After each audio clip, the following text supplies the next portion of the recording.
हमने बाग लगाया था, छोटा बगीचा लगाया था।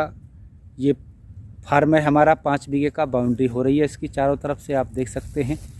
इसमें हमने पौधे लगाए थे जुलाई में, आम, अमरूद, आड़ू, नींबू, अंजीर और बेल आंवले के। लेकिन दोस्तों बारिश इस बार कुछ ज़्यादा हुई है, बारिश के कारण काफ़ी पौधे हमारे सूख गए हैं। तरावट का ये इलाका है, पानी कुछ ज़्यादा आ गया था कि पूरे प्लॉट में जो 5 बीघा का है इसमें पानी भर गया था, और पानी भरने के कारण हमारे काफ़ी पौधे खराब हो गए हैं, सूख गए हैं। कैसे पौधे सूखे हैं और कौन कौन से पौधे, इनकी स्थिति क्या है। कुछ पौधे झुलस गए हैं अधिक वर्षा के कारण। यदि आप भी बाग लगाना चाहते हैं, ख़ासतौर से नींबू के पौधे रोपना चाहते हैं, या फिर आड़ू के, या फिर आम के, या फिर अमरूद के, तो आप किस तरह से खेती कर सकते हैं, आप जो हमारा अनुभव है उससे आप देखें। दोस्तों ये 5 बीघा का खेत है हमारा, और इसकी बाउंड्री हो रखी है चारों तरफ से। इसमें हमने 250 पौधे लगाए थे, जिनमें आम्रपाली आम के थे, केजी अमरूद था, प्रभात आड़ू, कलकतिया नींबू, इंग्लिश जामुन, आंवला हाइब्रिड और अंजीर हाइब्रिड के लगभग 250 पौधे लगाए थे। 5 जुलाई को हमने ये पौधे लगाए थे। और नर्सरी लगाने से पहले हमने गड्ढे कराए थे। गड्ढों में खाद, मिट्टी और रेती डालकर सल्फर डाली थी, और फॉरेट भी डाला था। पानी भर के गड्ढों की खुदाई की गई थी, और फिर 15-20 दिन बाद ये नर्सरी से पौधे मंगवा करके, नर्सरी के जो कर्मचारी हैं उन्हीं के द्वारा ये पौधे लगवाए गए थे। जुलाई के बाद हमने इसमें पानी लगाया, लेकिन कुछ दिनों के बाद बारिश ज़्यादा हो गई। बारिश ज़्यादा होने पर आप देख सकते हैं कि आम और नींबू के पौधे हमने बाउंड्री पर लगाए थे। आम के पौधे ठीक ठाक हैं, नींबू के पौधे सूख गए हैं। ये कुछ नींबू का पौधा आप देख रहे हैं काफ़ी कमज़ोर हो गया है, लेकिन ज़्यादातर नींबू के पौधे जो आम के पौधों के बीच में लगे हुए थे वो सब सूख गए हैं। आम के पौधों और अमरूद के पौधों पर हालांकि कोई प्रभाव नहीं पड़ा है, लेकिन इनके पत्ते कुछ जल गए हैं। बीच में अक्टूबर महीने में जो बारिश हुई थी उसमें ओले भी पड़े थे। ये ओलों का भी असर हो सकता है, या तरावट का ज़्यादा असर हो सकता है। ये आम का पौधा आप देख रहे हैं, लेकिन आम के पौधों के बीच में जो नींबू के पौधे थे वो बिल्कुल सूख गए हैं। 90% पौधों में से मात्र 10% नींबू के बचे हैं। ये आड़ू का पौधा है, काफ़ी लंबा 6 फुट का पौधा था, ये सूख गया है। देख सकते हैं आप किस तरह से ये सूख गया है। अभी नीचे यदि जड़ में से फूट सकता है तो फूटे, लेकिन फिलहाल ये दिख रहा है कि काफ़ी लंबा ये पौधा था आड़ू का, जो सूख गया है। आप देख सकते हैं, इसको ऊपर से तोड़ा जा सकता है। ये सारे आड़ू के पौधे थे, और ये प्रभात आड़ू हमने लगाया था। ये सारे के पौधे फिलहाल ऊपर से सूखे हुए हैं। आप इनकी नर्सरी की डंडी देख सकते हैं। ये नींबू दिख रहा है कहीं कहीं काफ़ी पीला पड़ गया है, पानी का ज़्यादा असर है। नर्सरी के जो मालिक हैं उनसे बात की थी। ये आम का भी पौधा सूख गया है, आप देख सकते हैं। इसमें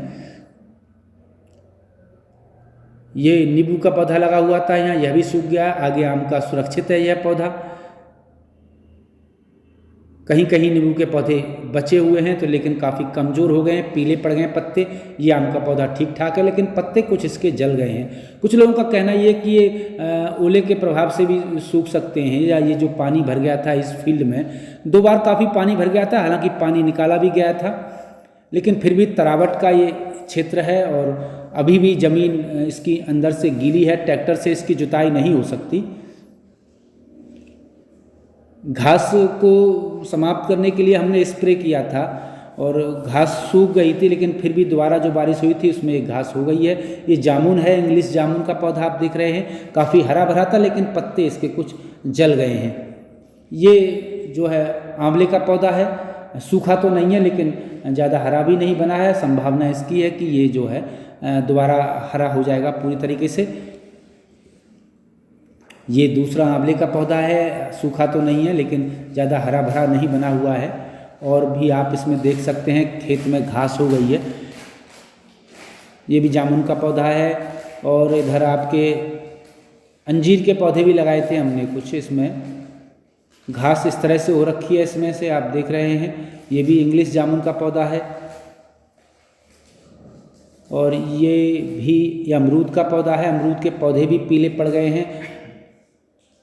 ये अंजीर का पौधा है और ये पौधा भी अंजीर का है, सूखा नहीं है लेकिन हो जाएगा ये ठीक ठाक। खाद भी हमने इसमें गोबर की डाली थी और काफ़ी परवरिश की थी इस छोटे से बगीचे की। ये आम का पौधा है, आम्रपाली आम है, ये नींबू है, ये नींबू सूख गया है, ये आम का सुरक्षित है। नीचे ज़मीन काफ़ी गीली है, ज़्यादा बरसात का ये इलाका है, पानी काफ़ी भर गया था। इस खेत में हमने 2 बार इसका पानी निकालने का प्रयास किया, लेकिन फिर भी कुछ जो कहना था बागवानी से जुड़े लोगों का कि नींबू को पानी कम चाहिए और ज़्यादा पानी के होने की वजह से नींबू के जो पौधा हैं उनकी जड़ें गल गई थी। इस कारण जो है पौधे ने ग्रोथ नहीं किया और पौधे अंततः सूख गए। तो किसान भाइयों, आप भी यदि नींबू के पौधे रोपने चाहते हैं तो कम ज़्यादा पानी वाले इलाके में उन्हें डूबने ना दें। हमने इनके थामरे बनवाने शुरू कर दिए हैं, काफ़ी गीली मिट्टी है। अब इसमें 20-30 दाने डाई के हमने डाल दिए हैं ताकि पौधों को गर्मी मिले, थोड़ी सी ऊर्जा मिले, ताकि ये पौधे बढ़ते रहें। अब इन सभी पौधों के हमने थामरे बना दिए हैं, लेकिन मिट्टी अभी भुरभुरी नहीं हुई है। कुछ दिन बाद ये दोबारा ये थामरे ठीक करने पड़ेंगे। और ये घास जो बीच में हो रही है उसकी हमने दवा की इस पे छिड़काव कर दिया है घास को मारने के लिए। दोस्तों, इस संबंध में आपके भी कुछ अनुभव हो सकते हैं, हमें बता सकते हैं। यदि छोटा बगीचा बड़ा हमारा जो अनुमान है, नर्सरी के जो कर्मचारी हैं उनका अनुमान है, वो ज़्यादा पानी अधिकता से भर जाने के कारण खेत में ये नींबू के पानी सूखे और आड़ू के पौधे सूखे झुलस जाते हैं और बेकार हो जाते हैं। बारिश में इनकी जड़ गल जाती है। नर्सरी के जो पौधे होते हैं बागवानी के, उनकी हिफाजत बच्चे की तरह करनी पड़ती है। एक बारिश यदि सही सलामत पार हो जाए पौधों से तो अगली बारिश के बाद जो मार्च, अप्रैल, मई, जून का महीना आता है उसमें पौधे अच्छी बढ़ार करते हैं। ये आगे पौधे कैसी बढ़ार करेंगे हम वह भी आपको दिखाएंगे। ये अमरूद का पौधा है, ठीक ठाक फल फूल रहा है। और भी पौधे कुछ अमरूद के अच्छे हैं लेकिन बाकी सूख गए हैं, नींबू और आड़ू के। तो किसान भाइयों, आपने देखा, सुना और कुछ समझा। यदि जिस तरह हमारा बगीचा सूखा है, आपके भी पेड़ पौधे सूखे होंगे। इसमें और क्या सुधार हो सकता है और किस तरह से इस बगीचे को हरा भरा बनाएं और ज़्यादा तरावट और पानी का इलाका जहां होता है वहां कैसे बागवानी करें, आप अपनी सलाह दे सकते हैं। कमेंट बॉक्स में हमें कमेंट लिखें। आपके सुझावों का स्वागत है। आप देख रहे थे खेती किसानी का नया अंदाज सतीश शर्मा जाफराबादी के साथ। नए साथी चैनल को सब्सक्राइब कर बेल आइकन जरूर दबा दें और लगातार हमारे साथ जुड़े रहें। नमस्कार।